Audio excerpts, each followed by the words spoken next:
The sun hadn't even risen yet when James felt Duke's cold nose press against his wrist, urging him awake. Outside, the dawn was still wrapped in a blue haze, dew clinging to knee-high grass like frost. He pulled on his boots, rubbing sleep from his eyes, and stepped out onto the porch, the boards creaking softly under his weight. The morning air was sharp with the scent of wet soil and fresh-cut alfalfa from his neighbor's field a mile away. It was quiet out here, always had been. The kind of quiet his grandfather used to call God's hour, when the earth felt clean and alive before humans fully woke. James walked along the fence line, Duke trotting ahead, sniffing the weeds and scratching at molehills. He paused at the old oak near the south gate, resting his hand against its gnarled trunk. His grandfather planted it 80 years ago, long before the asphalt roads and cookie-cutter houses started swallowing the valley. Back then this entire land was just pasture and orchard, dotted with dairy cows and tobacco barns. Now it was a green pocket trapped between sprawling subdivisions with names like Cedar Ridge Estates and Briarwood Summit, names meant to sound rustic and dignified despite bulldozing every cedar and briar for miles. Duke barked suddenly, his ears perked. James turned in time to see headlights cresting the gravel drive. A black SUV bounced through a pothole, throwing up a mist of gray dust that settled over the fence rails and James's jeans. He sighed, patting Duke's head to quiet him. The SUV rolled to a stop just a few feet away. For a moment, silence returned, broken only by the tick-tick of the engine cooling. The driver's door swung open and out stepped Claudia. Even at dawn, she was dressed like she was going to argue a Supreme Court case. Navy skirt suit, glossy pumps sinking slightly in the soft earth, and a gold HOA nameplate pinned like a medal to her lapel. Her hair was pulled back so tight it seemed to pull the corners of her eyes upward, giving her a permanent expression of disdain. She flipped through a file folder as she approached, each page stiff and pristine in its plastic sleeve. Without greeting him, she said, "James, the board met last night. We've decided to extend you a final purchase offer. It's generous, considering the state of your property." James shifted his weight, crossing his arms. "Final purchase offer? I didn't know there was a first." Claudia didn't smile. She pulled out a sheet, turning it to face him. Even upside down he could make out the bold figures. They were offering him less than half the appraised land value. He huffed out a humorless laugh. "That's insulting," he said. "It's pragmatic," she corrected. "The community needs this land to expand. We're planning a tennis court complex and additional visitor parking. It's going to raise property values across the board." James's gaze drifted past her to the ridge where his grandfather's cattle once grazed. In the early light, the grass rippled silver like water. "And what if I say no?" Claudia tilted her head, feigning pity. "James, you've been resisting progress for too long. You're out here living in squalor while your neighbors thrive. Do you even have broadband yet? Or do you still rely on that satellite dish nailed to your barn roof?" She grimaced at the memory as if the dish were rotting roadkill. He didn't answer. He knew she didn't care about internet speeds. What she cared about was control, carving up the last piece of land untouched by HOA regulations, bending it under her committee's will. Claudia inhaled sharply as though losing patience with a slow child. "You need to understand," she said. "If you refuse, the board will have no choice but to fine you for non-compliance." "Non-compliance with what?" he asked, genuinely puzzled. "With standards. Your fencing is dilapidated, your pasture is overgrown with invasive weeds and—" She paused, eyes flicking to Duke, who was watching her with a low growl vibrating in his chest. "And you keep animals without registering them." James felt heat prick at the back of his neck. "I don't keep animals. I have a dog." Claudia closed the file with a crisp snap. "Regardless, the fines will accumulate until selling becomes your only viable option. Think about it. The offer expires in 30 days. She pivoted, heels crunching gravel, and walked back to her SUV, leaving behind the acrid sting of her perfume. The engine roared to life, drowning out the dawn chorus. As she sped down the drive, the tires sprayed a wave of grit across James's boots and Duke's fur. The dust settled slowly, coating his skin with a cold film. For a moment, James stood frozen, watching her taillights disappear beyond the sycamore at the bend. The horizon glowed orange now, the sun finally pulling itself over the Earth's curve, but all he felt was darkness spreading in his chest. He glanced at Duke, who sat staring at him, ears folded back, eyes solemn and deep with canine knowing. James reached down, scratching behind his ears. "She's not going to stop, old boy," he murmured. "None of them are." His voice was hoarse with exhaustion. He couldn't sleep away. This land was his last tie to family. His grandfather's sweat soaked into the soil, his father's initials carved into the barn beam, his mother's lilac bushes still blooming by the porch steps. Selling would mean erasing them all. But keeping it meant fighting alone against people with money, lawyers, and codes written in fine print so dense no ordinary man could read them without choking. He turned away from the road and walked towards the barn, Duke's nails clicking against stones behind him. As he passed the fence line, he noticed a bright orange violation notice stapled to the gate post. He ripped it down and crumpled it in his fist. The paper crackled like dry leaves. Inside the barn, dust motes drifted through shafts of morning light. James sat heavily on an overturned feed bucket, elbows resting on his knees, staring at the dirt floor. A blue jay landed on the rafters, chattering its song. He tried to listen, to ground himself in its rhythm, but Claudia's voice kept echoing in his mind. Sell us your land. Fines until you have no choice. Final offer. He closed his eyes and inhaled the barn's scent. Hay, old wood, diesel, leather. Memories of his grandfather surfaced. The strong hands, the soft drawl, the way he'd wink at James after telling him that owning land meant no man could ever own you. He had believed that once. Now he wasn't so sure. Duke whined softly and pressed his head against James's knee. He opened his eyes and saw the dog's tail thump once in reassurance. James managed a small smile, stroking the ridge of his snout. Don't worry, he whispered. I'm not giving up. But I might need to remind them whose ground they're standing on. Outside, the sun rose higher, turning the fog to gold. The neighborhood roofs glittered in the distance, unaware that the man they mocked was about to become the one person they'd wished they'd never crossed. By the following week, the harassment escalated beyond paper notices. James returned from the feed store one afternoon to find 2 HOA board members standing by his fence, measuring tape stretched between them like a noose. Can I help you, gentlemen? He called out, setting the feed bags down by the porch steps. His voice was calm but his hands trembled slightly with contained frustration. One of them, a portly man in khaki slacks and a polo embroidered with the HOA's oak leaf crest, glanced at him without lowering the tape. Just assessing property encroachments, sir. Standard code enforcement procedure. Encroachments? James walked toward them, Duke padding silently at his side, head low and wary. My fence has been here since 1960. It's 6 inches inside my property line. The man didn't reply, instead scribbling something onto his clipboard. His partner, a younger man with mirrored sunglasses and gel-spiked hair, spoke up. We've received complaints about your tractor noise before dawn. That's against community quiet hours. I'm not part of your community, James said evenly.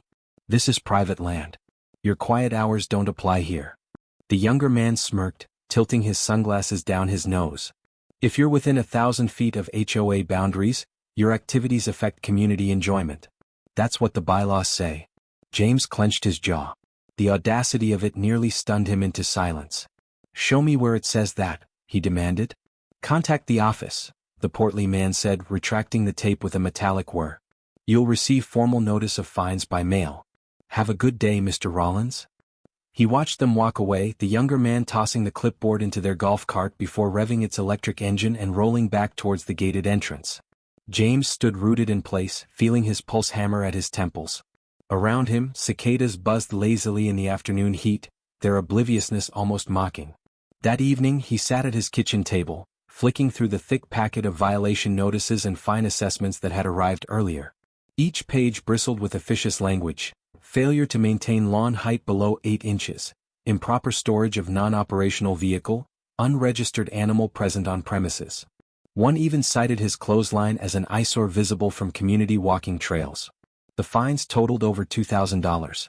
He set the papers aside and rubbed his temples. Duke whined softly under the table, resting his chin on James's boot. For a moment, James let his hand fall to scratch the dog's ears, finding comfort in his solid warmth. His phone buzzed on the table. He glanced down. A known number. With a sigh he answered. Mr. Rollins? Claudia's clipped voice snapped across the line like a ruler against a desk. I wanted to make sure you've received our notices. It would be unfortunate if you ignored them. Non-payment will result in a lien placed on your property. You can't place a lien on land you don't govern, he replied, trying to keep his tone calm. Oh, but we can, she said brightly. You see, James, our legal team has discovered your access road crosses HOA common land. Without an easement, your property is effectively landlocked. If we revoke access, you'll have no ingress or egress. It's a safety liability. We'd be forced to tow your vehicles parked on our streets. James gripped the edge of the table so hard his knuckles burned white. That road was deeded for farm access in 1948. Your subdivision didn't exist back then. Well, times change, Claudia said with syrupy condescension. So here are your options. You pay the fines and sell at the assessed offer, or we revoke road access and initiate lien foreclosure for unpaid fines. Either way, the board will resolve this efficiently. He stayed silent, teeth locked together so tightly his jaw ached. On the other end of the line, Claudia sighed as if disappointed in a child who couldn't grasp basic arithmetic. Think it over, James, she said, her voice softening with false compassion. You're a reasonable man. You'll make the right choice. The line clicked dead. He sat there for several minutes, staring at the dim reflection of the overhead lamp in his cold cup of coffee. Outside, twilight gathered in purple layers over the hills. Crickets began their chorus, filling the silence that spread through his chest like ice. He walked onto the porch as darkness settled fully, carrying Duke's worn leash in his hand. They didn't need the leash out here, but holding it steadied him, reminded him of control. Fireflies blinked across the pasture in slow pulses, like embers drifting through black water. He inhaled deeply, tasting honeysuckle on the breeze, letting it fill his lungs until the pressure in his chest eased. Grandpa always said the land remembers who loves it, he whispered into the dark. I'm not ready to let it forget us. He ran a hand over Duke's back, feeling the rumble of his quiet growl. In the distance he could see porch lights flickering on across the subdivision, each house nearly identical to its neighbor. Square lots with plastic fences and perfectly mowed lawns, owned by people who would never understand the humbling freedom of land that didn't answer to their rules. They saw wilderness as something to be conquered, controlled, or paved over to build tennis courts. The next morning he woke before dawn to the sound of an engine idling by the gate. Pulling on his boots, he stepped outside into the gray light. A tow truck sat there, hazard lights flashing orange against the mist. 2 HOA enforcers stood beside it, conferring with the driver. James walked down the drive, boots crunching gravel. Duke paced beside him, hackles raised. What's going on here? He called out. The driver barely looked at him. One enforcer spoke. We're removing the non-operational vehicle parked in violation of community standards. James's brow furrowed. What vehicle? They pointed to his old Massey Ferguson tractor, parked under the tin roof lean-to where it had sat untouched since spring hay baling. It wasn't registered because it never left his land. It wasn't required to be. But he saw the smug certainty in their eyes. They knew the technicalities didn't matter if they controlled the enforcers and the fines. You're trespassing, he said coldly. Get off my property. This area falls under HOA enforcement jurisdiction, the enforcer snapped back. Like hell it does. He stepped forward, but the tow truck driver was already hooking chains around the tractor's axle. James clenched his fists at his sides, his pulse pounding so hard he felt dizzy. Duke snarled, teeth bared, and for a moment the driver hesitated, glancing nervously at the big dog. Easy boy, James whispered, gripping his collar. He watched, powerless, as they hauled away the tractor in a spray of dirt and rust flakes. The enforcer handed him a citation, laminated against the morning dew. James took it without looking, feeling the paper bend in his shaking hand. They drove away, leaving the pasture rutted with tire tracks and the air heavy with diesel exhaust. James stared after them until the rumble faded beyond the ridge. He folded the citation and slipped it into his pocket, then rested a hand on Duke's broad head. Enough is enough, he said quietly. His voice carried no anger, only an eerie calm. They think they've won. They think I'm beaten. Duke whined softly, nudging his knee with a cold nose. James looked across the land, golden light cresting the hills as the sun rose. His grandfather's words echoed in his mind. Land is power, boy. It's the only thing they can't print more of. For the first time since Claudia's visit, he felt a flicker of warmth beneath the ice in his chest. Come on, old friend, he said, turning back toward the house. Let's remind them who really owns this place. He walked up the gravel drive with Duke at his side, the morning sun burning away the mist, revealing every inch of earth that was his by birthright and memory. And in that moment he no longer felt afraid. He felt ready. 2 days later, James sat in the dusty quiet of the county records office. The place smelled of old paper, stale air, and the faint tang of copier toner. Fluorescent lights flickered overhead, casting a sterile glow over rows of battered file cabinets. He flipped through yellowed folders, each labeled in fading ink, searching for something he wasn't entirely sure existed. His grandfather had spoken often of deeds and land patents, of deals made before James was born, but his words always felt like folk tales rather than legal truths. "Can I help you find something, sir?" The clerk was a thin woman with copper hair tied in a sagging bun. She peered at him through thick bifocals, pen poised over her logbook. "I'm looking for historical leasehold records for the Rollins tract," James said. "It should include parcels deeded out for development around 40 years back." She frowned thoughtfully, then pushed her rolling chair down the aisle with a squeak, pulling open a heavy drawer. Her fingers moved with practiced speed. Finally, she tugged out a bound ledger with cracked leather corners and placed it before him. "These are the original lease agreements from the 1980s. Developers used leaseholds a lot back then to reduce upfront purchase costs. Sometimes they'd convert them into standard titles later. Sometimes, they didn't." James's pulse quickened. He flipped through brittle pages, scanning columns of looping script and faded typewriter ink. Then he saw it. His grandfather's signature, clear and bold at the bottom of a dense legal block. The document outlined a 99-year leasehold agreement with the development company that built the Cedar Ridge subdivision. The lease had been signed in 1928. His eyes traced the renewal clause, feeling his chest tighten with every word. 99 years. Non-renewable without explicit landowner consent. A date was typed in the margin, July 8, 2025. His hands trembled as he closed the ledger. That was 5 days from now. 5 days until every lot, every street lamp, every meticulously pruned yard reverted back to him. He pressed his thumb into the page's crease, grounding himself as a wave of emotions surged through him, disbelief, relief, rising fury at their arrogance, and an undercurrent of grim satisfaction. "Would you like a certified copy?" the clerk asked. "Yes," he said quietly, his voice thick. "Yes, ma'am. Please." Driving home, he felt the steering wheel vibrate under his hands as if the truck itself sensed his tension. Duke lay sprawled on the back seat, his rhythmic snoring filling the cab with a comforting sound. Each passing mile brought more clarity to James's thoughts. They threatened him with fines and liens, ignorant of the foundation under their feet. They mocked his worn boots and dusty hat, forgetting that the soil beneath their pristine lawns belonged to him. That night, James sat at his kitchen table with his attorney, a stout man named Harris with silver hair combed flat against his skull. Papers were spread before them, stamped and notarized, each one a bullet in the chamber of James's coming counterattack. "They're in default if the lease isn't renewed," Harris said, tapping a line of legal text with his pen. "Legally, as of midnight on the 8th, they're trespassing. You could evict them all. The HOA itself has no authority over you. In fact, they cease to exist without land rights." James stared at the paper, feeling the words settle into his bones like armor.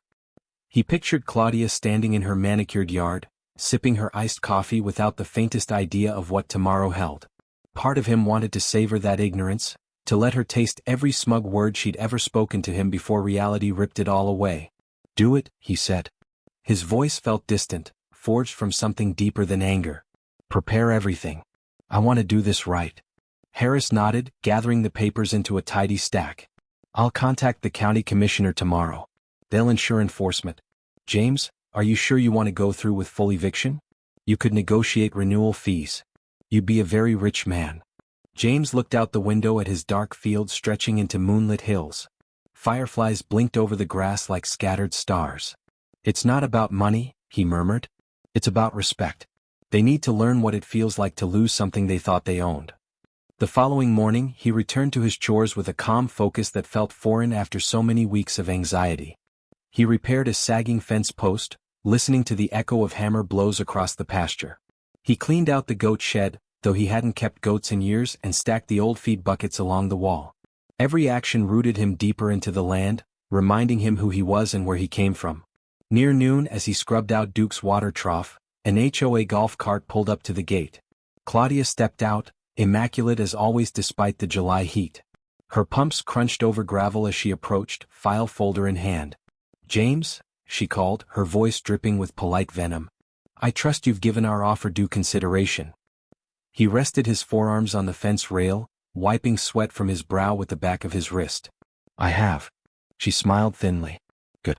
Because the board met this morning and voted to initiate road closure proceedings if we don't hear back by end of day. We're done waiting on your stubbornness." James studied her, the way her upper lip curled when she thought she was winning, the faint quiver of her eyelid betraying excitement at impending conquest. For a fleeting moment, he pitied her ignorance. "I'll have a response soon," he said quietly. She tapped the folder against her palm, enjoying his supposed submission. Excellent. I'd hate for things to get unpleasant. He watched her leave, the smell of her perfume lingering long after the cart disappeared down the drive. Duke whined softly and nudged his thigh. James scratched behind his ears, a ghost of a smile crossing his face. Almost time, boy, he whispered. That evening, as the sun melted beyond the western hills, James walked the fence line one last time. He ran his fingertips along the rough wood, feeling every knot and splinter. Shadows stretched across the pasture, turning the grass to deep bronze. In the distance, the HOA neighborhood roofs caught the dying light, glowing like coins scattered in the dirt. He stopped by the old oak, resting his palm against its thick trunk. Its bark was cool under his touch, alive with hidden strength. Closing his eyes, he listened to the breeze rustle through the leaves and felt the pulse of earth beneath his boots. Memories welled up, his grandfather teaching him to plow straight lines, his father showing him where the deer trails crossed the creek, his mother's laughter echoing through summer air.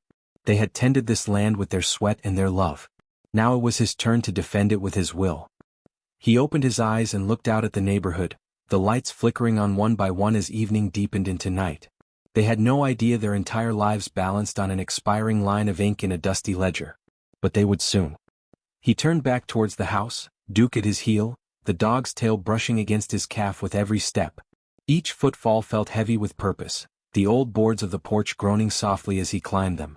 Inside, he poured himself a cup of coffee, black and bitter, and sat at the table in the quiet dark. He didn't need lights. He knew this place by memory alone. Outside, the cicadas sang their endless song, and the humid night wrapped around the farmhouse like a familiar embrace. He felt no fear, only certainty. In 5 days, the ground beneath their polished shoes would remind them of the truth his grandfather had always known.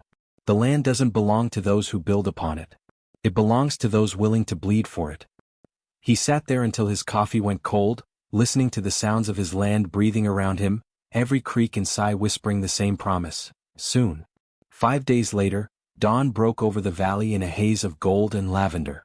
James stood by the kitchen window, cradling his coffee mug in both hands. Steam curled against his face as he watched the fog lift from the pasture. Duke slept curled by the door, his paws twitching in a dream. Outside, a thin veil of dew coated the grass, catching the first rays of sun like a field of diamonds. For a brief moment, the world felt silent and timeless, as if the land itself was holding its breath. At precisely 8 a.m., a fleet of SUVs and golf carts rolled up his gravel drive. Dust plumed behind them, swirling into the soft morning air. James set his mug down and walked outside, the porch boards bending under his weight. Claudia stepped out first, flanked by 2 HOA board members and a man in a gray suit who held a leather briefcase tight against his chest. She wore a pale blue blazer today, the color of polished steel, her hair pinned in an intricate twist. "Good morning, James," she called, her voice bright and brittle. "I hope you're ready to finalize paperwork. We've brought a revised offer. Slightly lower than before, given your recent fines, but still generous for a man in your position." He watched her approach without moving. The attorney in the gray suit cleared his throat. "Mr. Rollins, as HOA counsel, I advise you to read through these documents carefully. Refusal to sign today will initiate road closure and lien foreclosure." James tilted his head slightly, studying Claudia's face. Her eyes glittered with triumph. He noticed how her fingers trembled against the folder clasp despite her practiced smile. "Before we get to that," he said calmly, "there's something you need to see." He turned and nodded toward the edge of the drive. A county vehicle pulled in, its seal emblazoned on the door. Out stepped Harris, his attorney, followed by the county commissioner, a broad-shouldered woman with sharp eyes and a no-nonsense stride. Behind them came a sheriff's deputy. Claudia's smile faltered. "What is this?" she demanded. James didn't answer. Harris stepped forward, holding out a thick stack of documents. His voice carried across the morning stillness. "Per county records, the land under the Cedar Ridge subdivision is held under a 99-year leasehold established in 1928 by Mr. Rollins's grandfather. As of midnight last night, that lease expired without renewal." The commissioner cleared her throat, speaking with clipped authority. "Effective immediately, your residents are occupying this land without legal right. The HOA's jurisdiction ceases to exist without land authority." For a moment no one moved. Then Claudia laughed, a brittle high sound that cracked under its own sharpness. "That's absurd," she snapped. "We own our homes outright. We pay property taxes. Harris flipped a page and showed her a highlighted section. Your homes are improvements upon leased land. Taxes were assessed to the homeowners, but land ownership remained with the Rollins estate. Without lease renewal, you're trespassing. Claudia's face blanched. The board members shifted uneasily behind her, glancing at each other with growing panic. The man in the gray suit flipped through his briefcase desperately, searching for some overlooked clause, some hidden salvation. Sweat gathered on his upper lip. This is nonsense, Claudia hissed, her voice trembling. We'll sue. We'll. You're welcome to try, Harris said evenly. But until then, Mr. Rollins has full legal authority to evict every resident, seize improvements, and liquidate the land as he sees fit. James felt the quiet settle around them like a held breath. The morning birdsong resumed as if the earth itself exhaled in relief. Claudia's mouth opened and closed, but no words came out. The board members turned to her, eyes wide with betrayal and fear. You said he didn't own anything, one whispered. You told us this was just a technicality, another said, his voice rising in anger. Claudia shook her head, dazed. I didn't know, she murmured. James stepped forward, boots crunching over gravel. He felt calm, his chest unknotted for the first time in weeks. His voice was quiet but carried clear. I'm willing to negotiate lease renewals, he said, looking at each board member in turn. But under one condition. Claudia swallowed, her lips trembling. Anything, she whispered. You dissolve the HOA. Permanently. Today. Silence fell. The board members glanced at each other, then nodded quickly, desperation etched into every line of their faces. One of them pulled out his phone and began typing frantically. Claudia remained frozen, staring at the ground as if her polished shoes might vanish from under her. Consider it done, the gray-suited attorney said shakily. We'll draft the dissolution paperwork immediately. James nodded once. Good. Claudia finally lifted her gaze, eyes glistening with tears. Her voice cracked as she spoke. Why are you doing this? You could evict us all, destroy us. He studied her, seeing her not as the towering force that once threatened his peace, but as a small, frightened woman clinging to power that was never hers to begin with. For a fleeting moment he felt pity, but it vanished like dew in sunlight. You threatened my home, he said softly. You tried to take away my family's land and dignity. This isn't about revenge. It's about respect. You forgot that land remembers who it belongs to. He turned away from her and walked towards the barn, Duke trotting at his side, tail wagging like a victory banner. Behind him, he heard the county commissioner issuing rapid orders, the sheriff's deputy taking notes, the board members arguing in hushed, panicked tones. As he reached the porch steps, he paused, feeling the morning sun warm his shoulders. He glanced back at Claudia. She stood alone, file folder clutched to her chair.